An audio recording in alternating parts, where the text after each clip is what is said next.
This is the Dog Sitter's House podcast. Hello, and thank you for tuning in to episode 5. Today, we are going to talk about why firing, not lying to a customer, is best for you and your business. I promise. So, in all honesty, I had an entirely different topic planned for today's episode.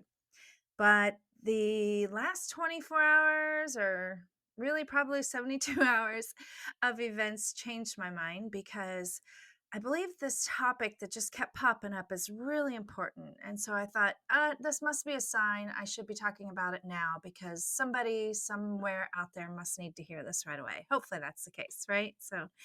But it's a question I get a lot.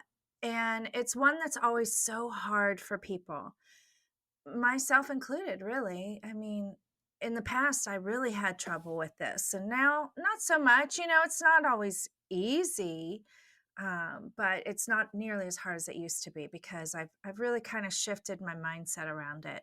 So let's go ahead and dive right in. Okay, so let me first start off with asking you, how many times have you had a customer beg you?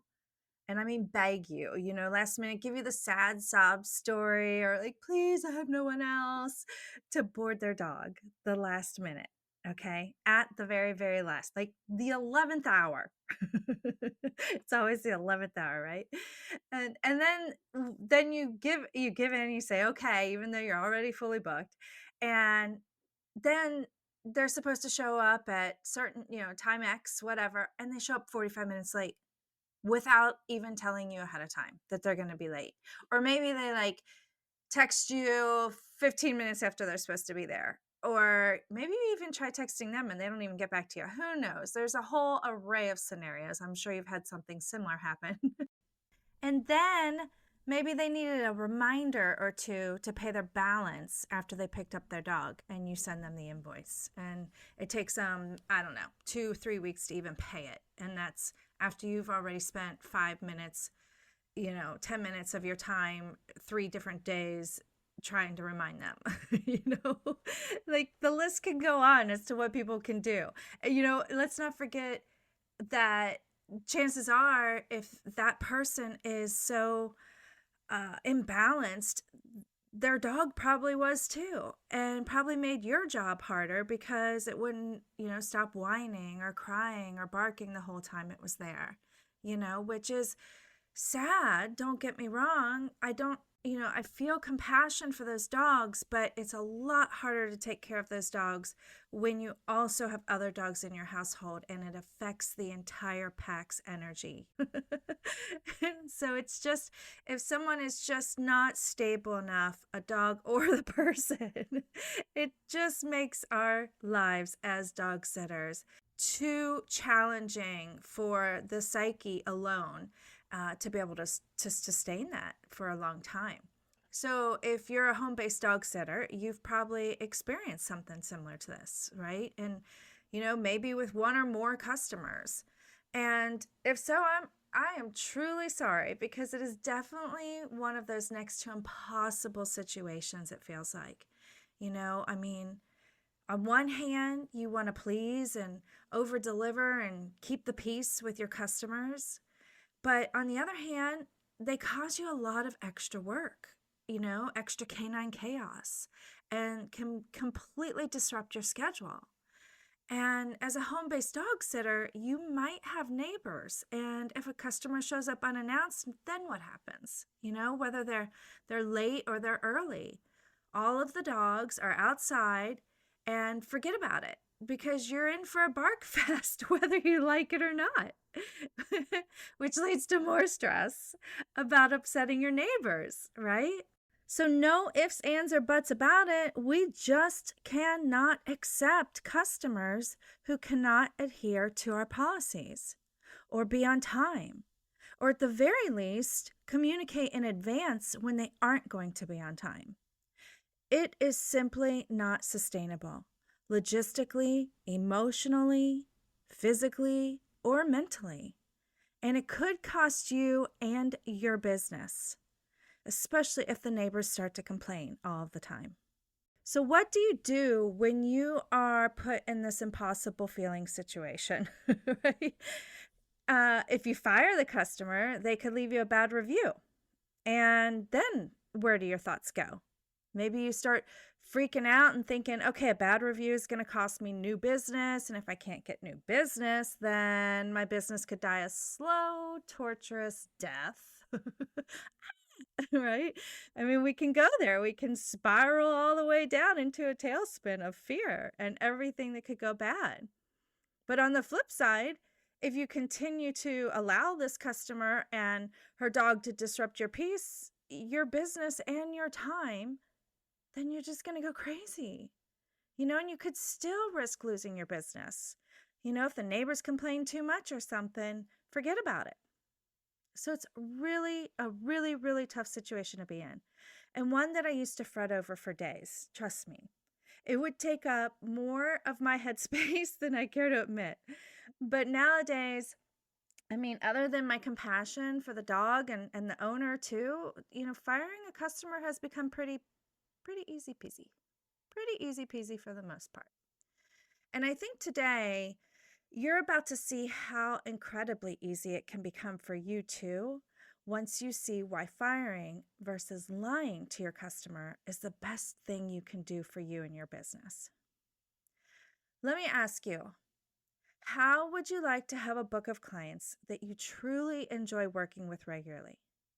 Clients who treat you and your business with consideration, respect, maybe some appreciation would be nice, making it easier for you to run your business like clockwork and minimize the canine chaos throughout the day for both you and the dogs in your care. How amazing would that be on a regular basis?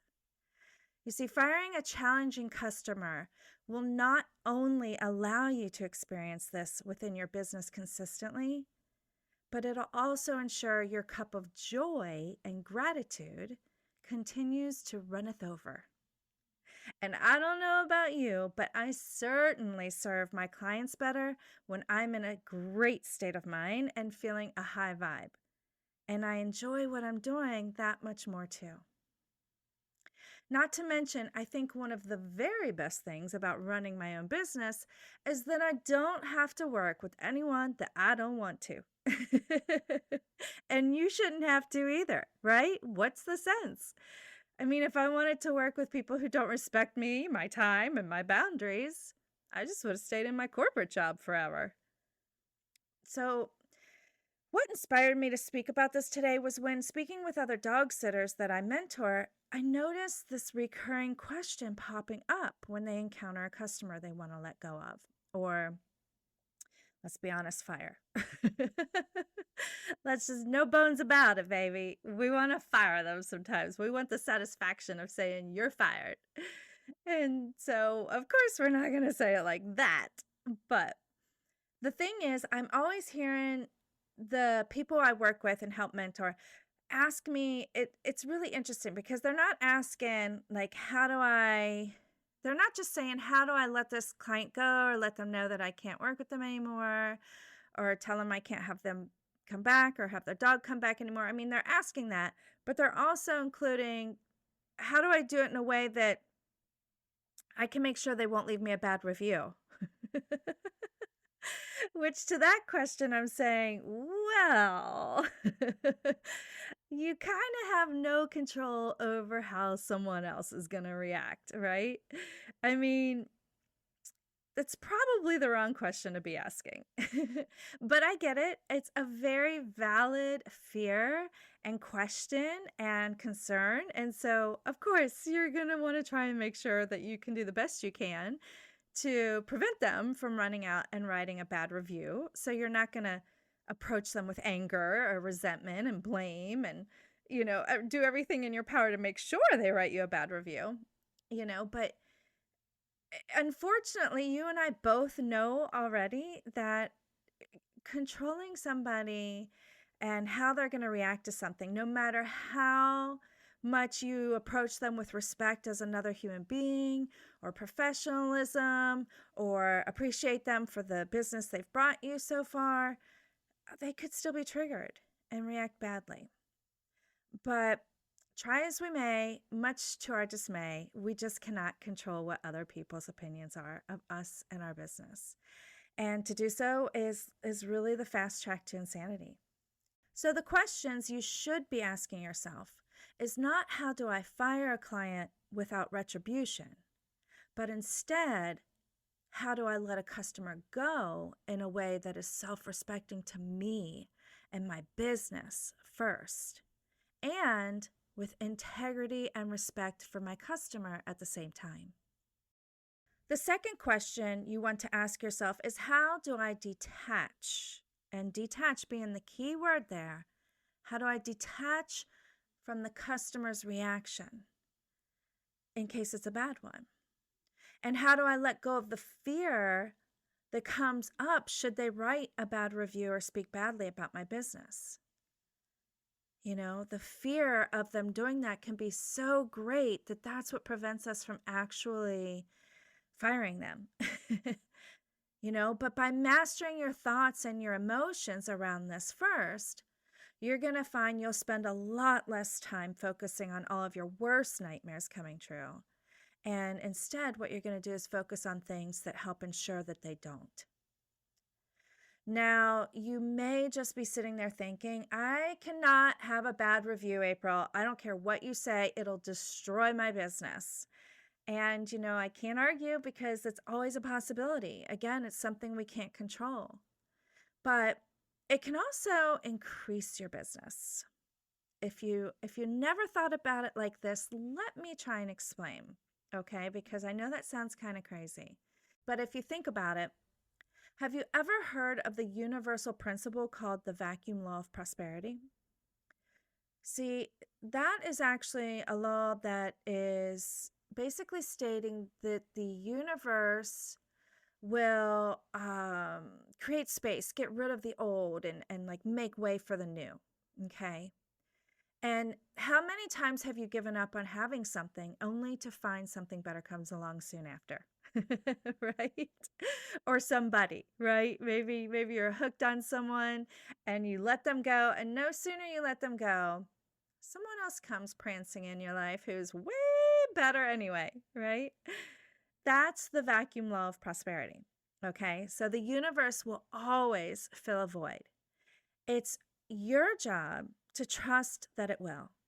Okay? Trust being the big thing there. You have to trust it first and choose wisely as to what or who fills that void once you fill it. Okay? So, can you see how by believing, trusting that the universe is going to fill that void for you, then you will take action because you actually believe that that is going to be filled for you. So instead of wasting your time and energy on worrying about not having enough customers, you're going to live in trust and hope in the way that it motivates you to take action to go out there and attract new and better customers. Okay, so it could actually increase your business, it could actually improve your business, and that's how it's done.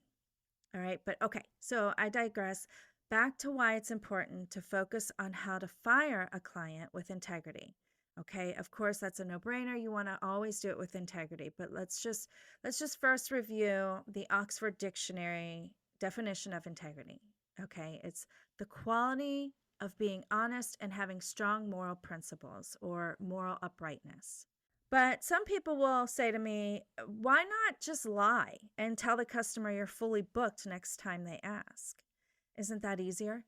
And to that I say, that's a great question. You know, lying to a customer might be easier than having a difficult conversation in the moment.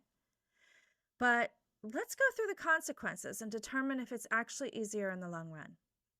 You see, many people do choose this route, and I see it on social media all the time where people are asking what do they do with a difficult customer, and so many people are like, oh, just lie, just lie, just lie. Okay, now I'm not judging those people, and you know, I'm just kind of pointing out that I see this a lot, and I get it because it does feel easier in the moment. but there are longer term consequences, you know. But if I don't know about you, but lying, when I lie, it can be easy in that scenario sometimes, depending on the customer, especially. But it just still doesn't sit well with me. It doesn't feel right to me when I lie. And I myself do not identify as a liar. So therefore, I do my best not to ever lie. But when I have lied in the past, I felt an immediate disconnect to who I am, and this takes kind of time and effort to be able to become aware, to notice that disconnect. So whether you're feeling or noticing a disconnect or not, trust me, it is there. It is there. And quite frankly, it doesn't feel good when you can feel it either.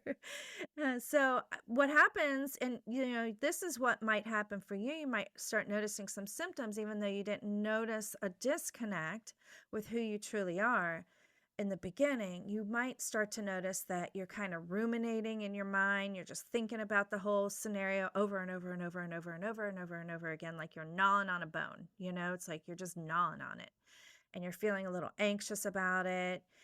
And you might be, trying to justify why you were lying. I mean, that's what I've done. I just, in my mind, I'm trying to, like, yeah, but they da da da da this, and they da da da, and that wasn't right of them. So, I should lie to them. Our little egos take over, you know. Um, so I don't know about you, but I'd much rather not spend my precious time in my head feeling anxious and ruminating and disconnecting with who I really am. And I believe we were all born with integrity, and therefore we all feel this anxiety and disconnect when we lie. So I'd be really hard pressed to be convinced someone is truly a born liar, as the saying goes. Okay, so enough about my opinions on that. Let's look at it from the customer's angle. All right. Knowing that we're all born with intuition, as I'm sure you've had multiple occasions in your life where you didn't listen to your intuition, only to regret it, right? So if you agree everyone has intuition, be it they are aware of it or not, you can easily agree that when you lie to a customer, especially multiple times, they will probably feel like something is off, even if they can't put their finger on it, right? So then they may ask you to board their dog far in advance, right? Say you've like lied to them 2 or 3 times, and then all of a sudden they come to you, whereas usually they're like, "Can you board my dog next week?" And now they're like, "Can you board my dog 3 months from now?" Okay, so if they do that, chances are they're testing you. By the way, beware. But let's say you lie and you say you're fully booked again. Now, what do you think this customer is going to do? Do you think they're gonna begin to feel like they're being lied to? You know? And if they feel lied to, how positive will they speak about you and your business? Right? Could they go and write a bad review after this because they're feeling a little bit rejected? I mean, absolutely. And if you ask me, then you did something to deserve it because you lied. So, okay. So that, hopefully that covers that angle from the customer's viewpoint, and how, again, like, there's just so many scenarios we cannot control, right? So this is my argument as to why integrity is always the best route. So let's flip it back to you, or myself, whoever the business owner. Okay. So this customer asks you to board their dog multiple times before they get the hint that you're always fully booked. Wink, wink. Okay. Now, how many times are you going to have to relive the stress, the mental dilemma to lie or not to lie again, the guilt if you do, if you have a conscience, and so forth, like the ruminating, the thinking it through, like the time. Who wants to intentionally manifest more stress, guilt, disconnection from our true self over and over and over again? I don't know about you, but that's definitely not what I want. And for those of you who are out there thinking, all right, April, I won't lie, I'll just say no without attaching a reason, or, giving them some sort of uh, explanation as to why I'm saying no. I'm just going to flat out just say no. All right. Now, ask yourself if you want to go through the unease that you're likely to feel each and every single time they ask you now. Okay. You already know that being a dog sitter automatically puts you at a disadvantage when it comes to standing your ground. Okay, that sounds silly, right? No, it's not. Why? Because you are cursed. Dog sitters have a curse, and that curse is being a naturally heart centered, caring person. All right, we want to take care of everybody, we want to take care of all the dogs. And sometimes it can be a curse. So every single time we have to review again whether or not we want to accept this dog, because we didn't just tell them we had to let them go, and let them down gently in the beginning. And now they keep asking you. You now have to rethink about how hard it's going to be to say no, or why you should say no, or if you should say no. And a lot of times, it's like an ex, it's like a relationship you break up with. Over time, you kind of forget all the reasons why you broke up with them. And then you ever get back with them and realize, oh, that's why. You don't want to do that again with the customer and their dog. Because before you know it, you could be saying yes again. And once you say yes again, because you forgot all the pain, you've convinced yourself that customer wasn't that bad, or the dog needs you, and you just end up regretting it again on day one, beating your head up against the wall. Okay, so now all of that said, let's go even deeper to the real root of why lying versus firing a customer is the best method for challenging customers. All right. I love to get to the real root cause of everything. So let's dive in. Okay. Think about, if I act inauthentically to who I truly am, okay, and I become a liar because I fear retribution, then I am living in a scarcity mindset. But let me ask you, is this world not abundant? Is it not made with abundant resources?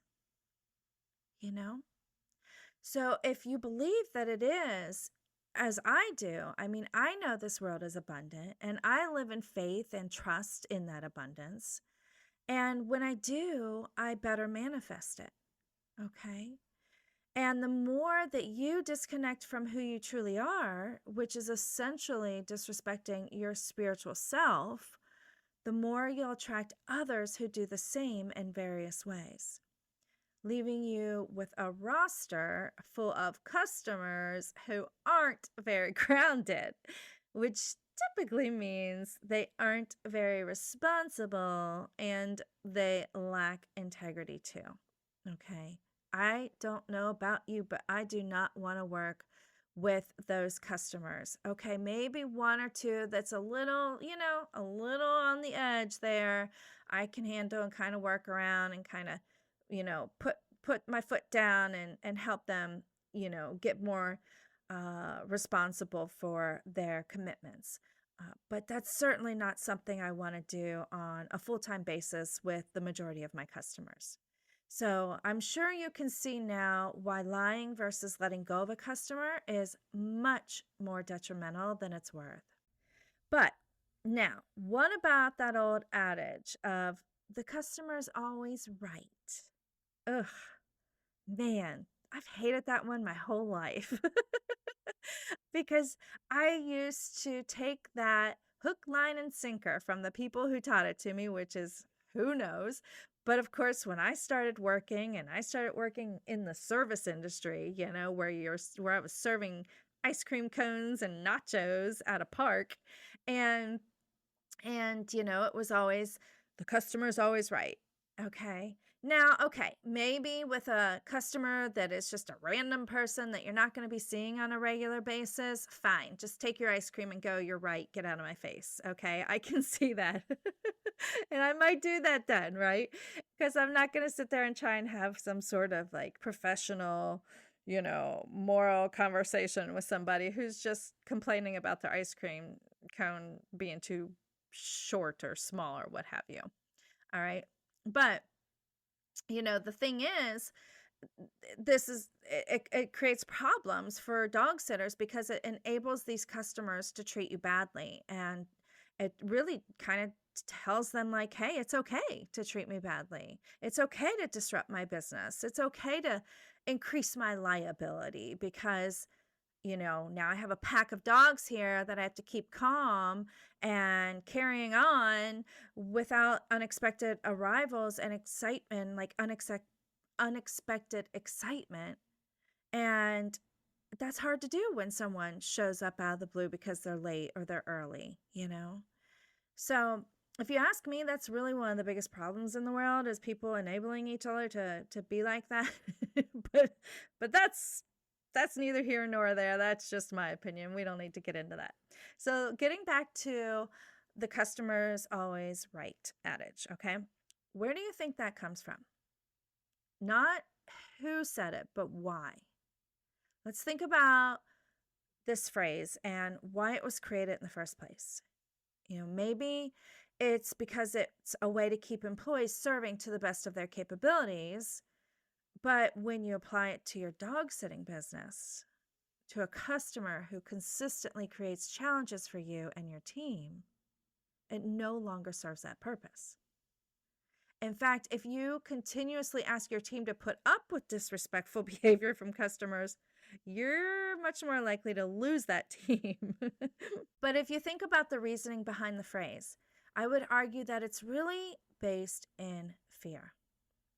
Because the only reason one would allow a customer to cross boundaries or be rude or irresponsible and just cause havoc within your business is because they fear losing that customer or getting a bad review. And reviews are the altar that many small business owners rely on, understandably so. When I think of fear, I'm reminded of the buffalo. Okay, I think the bison do this also. But I'm reminded of the bison and the buffaloes because when a storm is approaching, they don't run away like other animals do. They literally run directly into the storm. Now, this accomplishes a few things, right? First, they're able to get through the storm much more quickly, to minimize their exposure to like the worst parts of it possibly. And secondly, they avoid the buildup of the storm's front edge where the winds are the strongest. And all the other animals who run away from the storms have to endure the storm longer and are less likely to have any energy left to withstand it after running the opposite direction for so long. How cool is this, right? How cool are the buffalo? Like fearless warriors. Instead of running from what they fear, they run straight into the eye of the storm, literally, because they know that freedom from the storm is on the other side of what they fear, the storm. And they know that they'll get to their freedom much faster by facing their fears head on versus running from them. Now, if you run from your fears, don't feel ashamed. We've all done it. It's human nature, and I see dog sitting business owners fall into this trap all the time. It's an innate survival instinct, okay? So we all do it. But the most successful and happy dog sitters I know are the ones who waste no time facing their fears head on so that they can get to the freedom waiting for them on the other side quicker. And so the faster you can get at facing your fears head on over time, and it gets easier because as you do, you gain more confidence and you realize you didn't crash and burn and you can do it again easier the next time. And you start to realize, oh my gosh, yeah, the sunshine on the other side shines so much quicker if I run towards it versus away from it. Okay, so let's break it down and walk through a hypothetical scenario. Say you did an amazing job professionally, respectfully, compassionately, and kindly firing this customer, and you even gave her another suggestion or two as to where she can find assistance, another sitter maybe, so that you don't have to leave her completely high and dry. Maybe you didn't recommend her to a business referral that you have, a friend or something, because you wouldn't want to do that to them, but maybe you refer her to a general service like rover.com or something. Even though it's not your responsibility, still you're going out of your way to try and make sure that her and her dog are still taken care of somehow, and have other resources. So say you did all this just as perfectly and out of the kindness of your heart and as calmly and professionally as you can imagine yourself ever doing it. All right. Now say she still got triggered. She gets upset. She says some unkind words back to you. She leaves in like a huff and a puff and just blows your house away. Right? And basically, you just triggered a part in her that is unwilling to grow. And it's up to her whether she wants to recognize this and change. Okay? It's not up to you. Nothing you can say or do is going to change that. But say the next day, like you're like, okay, whew, I did it. I'm going to trust that she's not going to write a bad review. But of course, the next day you receive a notification that you have a new review and immediately feel that pit in your stomach, right? So you check it out and lo and behold, it's the rejected customer and it's not pretty. So what happens? Chances are you start to spiral into a tailspin in your mind about how this will damage your business and even destroy it. You might even want to respond to it immediately in anger so that future customers can see your side of the story. But again, if you're angry, how likely are you going to speak in a way that sheds light on you over her when in that state of mind? But let's think this through. Okay, how many times have you been reading reviews on a service or product and you see 12 great reviews and suddenly, boop, a really, really bad review pops up? Now, how many times have you read this bad review and immediately saw through it as either a lie or a story? The customer took like liberty to stretch, really far to fit their point of view. Usually you can tell when a person is genuinely dissatisfied, or your intuition says they're probably just an angry person or lashing out of rejection or a narcissist. I don't know. Take your pick, right? And what do you do when you read a review that clearly stands out as an imbalanced person? Do you feel like it's legit or do you dismiss it? Chances are you probably dismiss it, But what if some people cannot tell that it's a rejected, imbalanced person and it scares off new customers? It's a really good question. And to that I say, then you don't want that potential customer either. Because typically grounded, responsible, and emotionally intelligent people are aware enough to see right through false reviews. And people who can't are more likely to not have these attributes and therefore are not the customers that you want either. Actually, they're likely more of the same customer you just fired. So in reality, your disgruntled customer just did you a favor by fending off other customers just like her. Okay? Isn't that amazing? It's amazing how the universe works. Now, the same goes if this disgruntled customer speaks badly about you to all her friends and family, right? You ever hear that saying that we become most like the people we hang out with the most?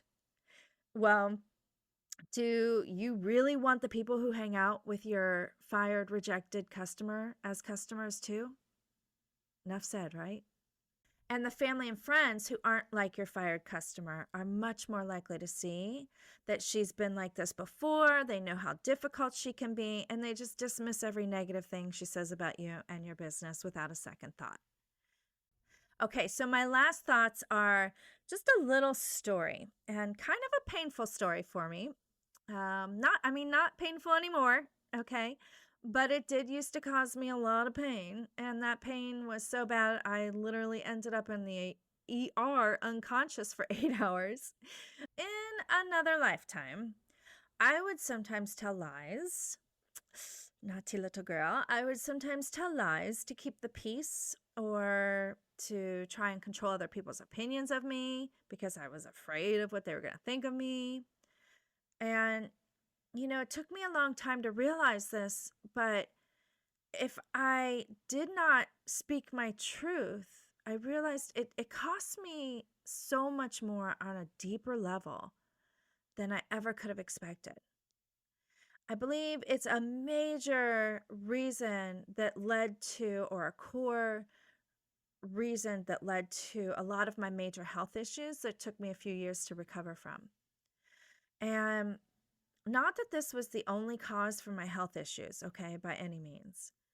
But it was when I learned that by not being my authentic self and maintaining those boundaries in a healthy, self-respecting, and still respectful way to others is definitely much more expensive in the long run. Going through life valuing what others will say about me more than I value my own worth, my own peace, my own integrity, it catches up to us one way or another, eventually, somehow. So long as you do your best to display self-respect in an honest, professional, kind, and respectful way, that really is all that you can control. This creates a reality of peace and happiness for you, no matter who you trigger, because you are not responsible for them, only for you. And you have to maintain a peace, a stillness, a happiness inside of you to do what you do. I mean, I feel like everyone needs to, just for their own health, but it's even more important for dog sitters because we are dealing with dogs and that is all about energy. And if we can't keep ourselves centered, peaceful, joyful on the inside, then it's going to make our lives so much harder. Okay? All right. So let's go into the ripple effects. When you actually begin to face fear head on and respectfully speak your truth to others, there is a whole host of ripple effects, okay, that come from that. All right. So let's go through this. Number one, if you have team members, which for me are the younger generation. So if you have kids, maybe you don't even have team members, maybe you just have kids or something, then anybody you know who is watching you or sees you in life, they get a living, breathing example of what it looks like to stand up for yourself and actually what self-worth and integrity looks like too. You see, this is a definition of a leader. And if you're a boss or a parent, you're a leader by default, whether you like it or not. Now, secondly, your team will know that they can rely on you to let go of customers who don't respect your policies and make their jobs harder. All right. If you have a team, it's much more likely to retain the team and the people that are your best people longer if they see that you have the courage to let go of customers that makes their lives more difficult. Okay, third, you will become more confident to speak your truth the next time you face a challenge such as this or anything else, really. Anything else that challenges you to not speak your truth. As you begin to do it, the more you do it, the easier and the more confident you'll become to do it. Okay, number 4 is by making sure you eliminate distractions and hassles that prevent your business from running smoothly, you're so much better able to provide a healthy and happy environment for your furry visitors. Now, this ensures that you keep good customers around a lot longer. If you're too busy stressing out about a customer who is running late and you have all the dogs, inside, maybe some are separated in crates or different rooms, and they're all barking and whining and wanting to get out. That's time that you cannot be loving on those dogs, training those dogs, walking those dogs, taking pictures and videos of those dogs for the customer, for the dog and the customer. So it's really, really important that we always maintain a healthy and happy and calm environment for our furry visitors. And fifth, and in some cases it's rare, but sometimes you actually help your customer become aware of the areas they can grow, making it a win-win-win, right? A win for you, a win for your team, and a win for your customer. This reminds me of a customer I had who, when she first started bringing her dog to me, would always be anywhere from, like, I don't know, half hour to 2 hours late sometimes. I kid you not. I never knew someone to be so late in their life. And she wouldn't text me a heads up. Okay. I would text her and she wouldn't respond until 5 minutes before she was here. And, sometimes she wouldn't even do that. And she'd just show up unannounced. I made sure, like, each time that I stated again how strict I am on my policy about arriving within a 5-minute window of her appointment, unless she texts me ahead of time. Otherwise, And the first time she did this, I just said, okay, a kindly reminder, da da da.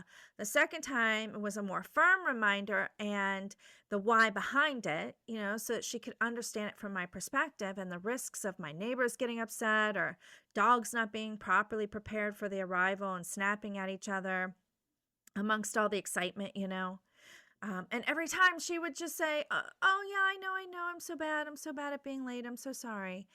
So the third time she did this, I told her, okay, I have a strike 3 policy and you're already at strike 3. But since I didn't tell you this, I'm going to put you back at strike 2 and you have one more strike. Okay, now I did this just because, truthfully, I really liked her. I think she truly wanted to do better. And I really liked her dog, and her dog did so well here, right? So, again, the dog sitter curse, the caring, natural, heart-based, person, always wanting to take care of everybody. So I said, okay, you get one more strike.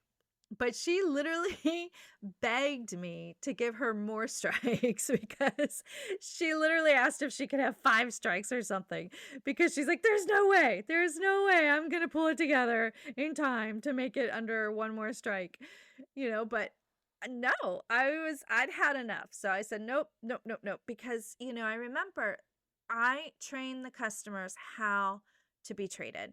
And by saying, okay, I'm telling her, yes, for 3 more times, essentially, possibly, you could go ahead and disrupt my business and waste my time and stress all the dogs out and make our jobs easier, make our jobs harder. I'm not going to give you permission to do that 3 more times. Okay. One more strike and you're out. So that's what kept me strong. So here's the cool thing that really, really happened.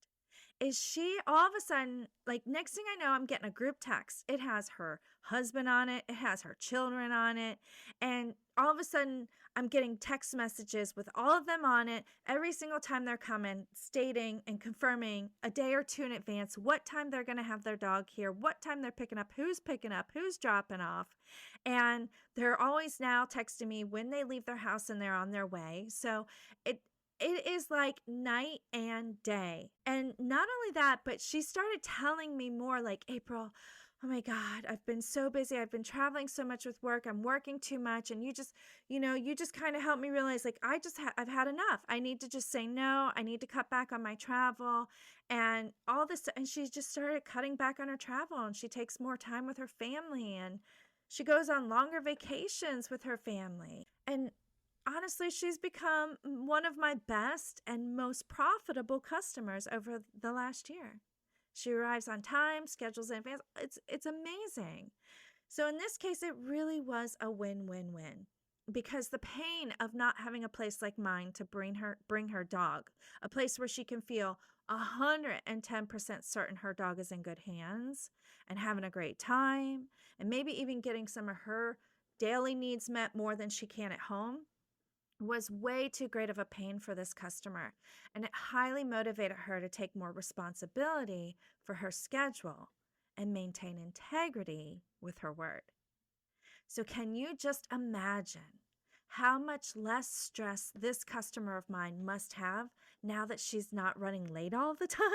Okay, so the fact that you've made it this far means you definitely have a commitment to growing in ways that not only benefits and contributes to the sustainability of your business, but it also inspires others through your leadership. Because when you honestly and respectfully uphold your and your business boundaries, you become an example of what self-worth, self-respect, and integrity looks like. Which, if you ask me, we could use a little bit more of that in this world. Now, I'm in my 6th year of business as a professional home-based dog sitter, and I can honestly say I have never received a bad review or reputation from any of the customers I let go, and I've probably let go of at least a dozen. In all likelihood, this is because a customer who is treated with compassion, decency, and respect while hearing what they don't want to hear has a hard time justifying it if they leave you a bad review. You know, they're human too. You got to think, like, if you treat them like a human with respect, it's going to be a lot harder for them to turn around and treat you the opposite because of the law of reciprocation. You know, the law of reciprocation is typically what you give to somebody, they will give back to you. And just imagine how immature that would make someone feel if they didn't do that. Right? Deep down, they're going to feel pretty bad about that, and it's probably going to prevent them from writing you a bad review. And in a lot of cases, you'll actually earn their respect because of it, you know, because they know inside, they know that they were a mess and they caused you extra hassle, and they might not be able to actually admit it out loud to them, to you, or to themselves. So in order to save face, they just disappear and they avoid the whole situation. Now, you'll have some people who go off their rocker and leave a bad review still, yes. But if that's the case, just rewind this episode and re-listen to the section on why that doesn't even matter. So then you can discern and detach from circumstances that you cannot control and get back to loving your life and your business again sooner. All right, I am convinced once you take on these belief systems that I've presented to you in this episode, it is going to serve you and your business tenfold. Because when you choose belief systems that better serve you, your customers, and your team, your behavior follows suit, which always creates your current circumstances. And on that note, thank you for listening. And until next time, happy tales to you.